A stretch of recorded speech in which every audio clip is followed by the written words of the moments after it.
walnuts. So let's go. So yun na nga, kami nagpapasalamat kay Lord.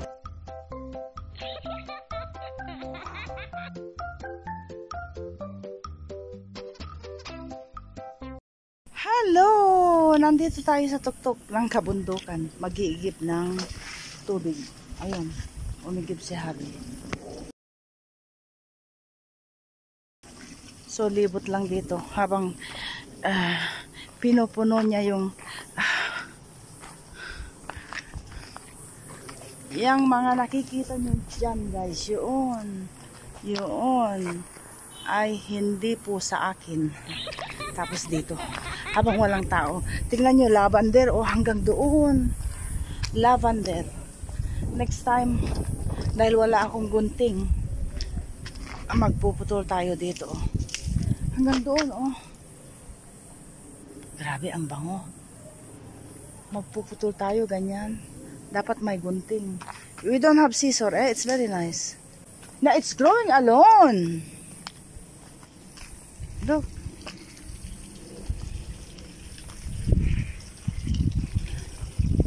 We'll hike little. Shufi. Okay. Look. It's nice. Walnuts yan. This is walnuts. Feel nyo yung hangin guys. Yung hangin, ang sarap ng pakiramdam. Yes, I'm free. Let me go up there and fly. Yeah, let's go. Okay, salamat po sa pagsama nyo sa amin. Water, where is that one? No, pakita ko ulit spring water, fresh from the mountain. It's coming alone. It's coming the water like alone from the up, but you don't know where, No, if they follow, they know. Ang daming kayamanan, ang kalikasan na hindi natin alam kung saan nanggagaling. Gaya nito, walnuts. Ang daming puno. So, malapit na naman ang panahon ng walnuts. So, let's go. Okay, I'm not. Tanurin! Bundok! Ito tayo.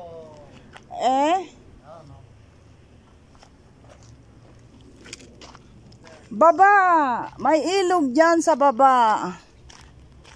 Doon yung bahay namin doon. So nag-i-enjoy tayo habang mainit sa syudad. Kami naglalakad-lakad to burn fats daw. Lalo na ako, cholesterol pamor. Cholesterol pamor. So, tayo magsusunog ng mga fatty fats dyan. Pero hindi ako naka-rubber shoes. Yun nga.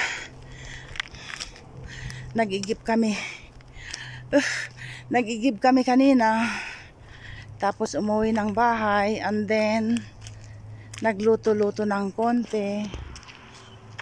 Tapos, pahapon na, padilim na. So tayo ay maglakad-lakad ng konti. May sasakyan. Mapapansin tayong nagbibideo doon. Dali, may sasakyan. Kunwaring ano dito. So, ayun na nga. So, idugtong ko lang guys habang tayo naglalakad dito.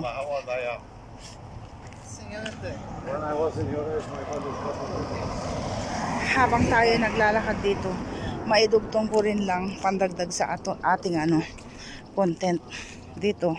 Ilagay natin dahil may mga vlog ako noon na na-share ko yung pagkamatay ng aking kuya, ng aking dear pinsan. So yun na nga guys, nakakalungkot isipin na wala na siya. So nailibing na namin siya at life must go on. Masakit man pero Yun siguro ang nakasulat na kapalaran niya. So, tanggapin na natin. Yan nga, excited kami ni ate na makauwi sana, na makita siya. Biglaan talaga yung pagkamatay niya. So, ayun. At meron pa akong isang ikikwento. Ikwento ko na lang dito. Itong mga nakaraang araw, meron pong nangyari, ganap na hindi ko na na-share dahil tayo bilang mga YouTube vloggers, may mga topic or may mga ganap na finifilter natin na hindi na dapat i-share. So, in short, yung mga nakaraang 2 araw may nangyari at i-share ko sa inyo, guys. Malungkot na ganap din, but at the same time, thanks God, dahil carry pa naman. Nung nakaraang araw, yan po ang nangyari. Hindi inaasahan ay na parang sumikip ang dibdib ni Habi. Sumikip ang dibdib niya. Tapos yun, tinakbo namin siya sa hospital. And then mabuti na lang, guys, dahil hindi naman kabigatan, nalagpasan namin yung problemang yun. Oh, okay, let's go.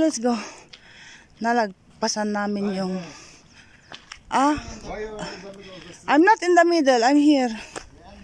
Tinatawag ako dahil naglalakad nga kami. Tapos saan na ba tayo? Yan na nga, nalagpasan namin yung problema. Ako nagpapasalamat kay Lord dahil hindi niya. Okay. We'll go? Like this. Okay. Go now. Yeah. Okay. Yeah, then go. What is this first? Look, it's hot. It's dark now. It's dark now. That's why I said to you. So yun na nga, kami nagpapasalamat kay Lord dahil hindi niya hinayaang maging delikado yung sitwasyon ng ating tatay. So yun, naagapan at ang resulta ng test ay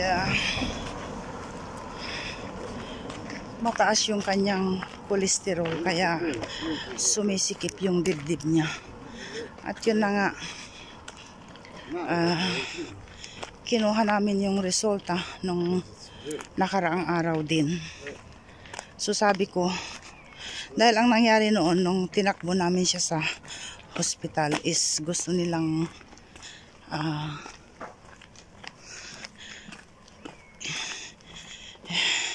i-confine siya. Bale, hindi nila muna palalabasin siya, mag-stay ng 1 araw, 2 araw sa hospital. Pero pilitang inilabas namin siya. Basta inapura lang namin kung ano yung lalabas na resulta. So yun na nga, kinuha namin yung result. At ang dahilan ng kanyang paninikip ng dibdib ay yung taas ng kanyang kolesterol. So continuation ng mga nangyayari noong nakaraang araw ang ganap ngayon. So kailangan maglakad-lakad tayo.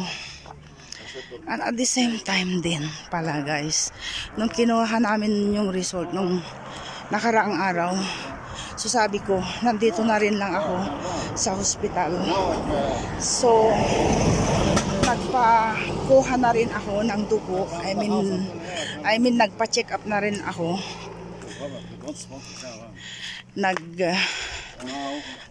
General check up ako, lahat na. At ang nakakalungkot din na resulta tungkol sa aking kalusugan ay mas I can't believe mas mataas pa yung aking cholesterol kaysa kay hubby. At meron din akong sugar. Yan ang nakakalungkot. So, kayo dyan, alagaan ninyo yung sarili nyo dahil walang sino mang gagamot sa ating sakit kundi ang sarili natin. Yun. Mahirap ang magkasakit. Kaya itong mga nakaraang buwan, napapansin ko na pag ako'y gumagalaw o nagtatrabaho ng mabigat, napapansin ko na ang dali kong mapagod. Ano ba yan? Hinihingal ako. Ayun. So, yun ang dahilan. At dalawa na kami ni hubby na nagpapaligsahan sa sakit. Nagpapaligsahan sa sakit. Bali, parehas kaming kung ano yung karamdaman niya. Yun din ang nararamdaman ko. So, yun na lang po at tayo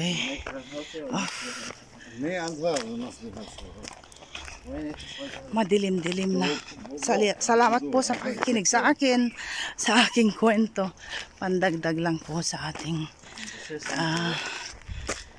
upload.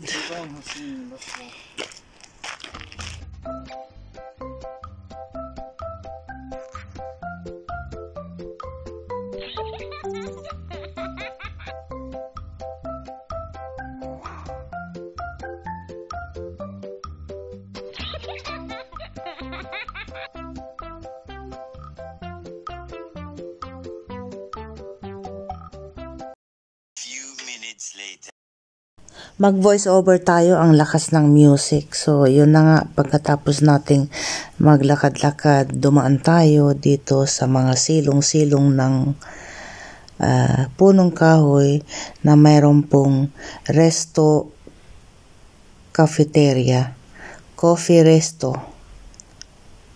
at ang daming ilaw na maliliit. Maganda po siya, very cool. At pagkatapos nga ng paglalakad ay dumaan kami dito. Nag-i-enjoy at kumain na rin. Tapos na kaming kumain ng something na hindi naman siya heavy foods, light lang po siya.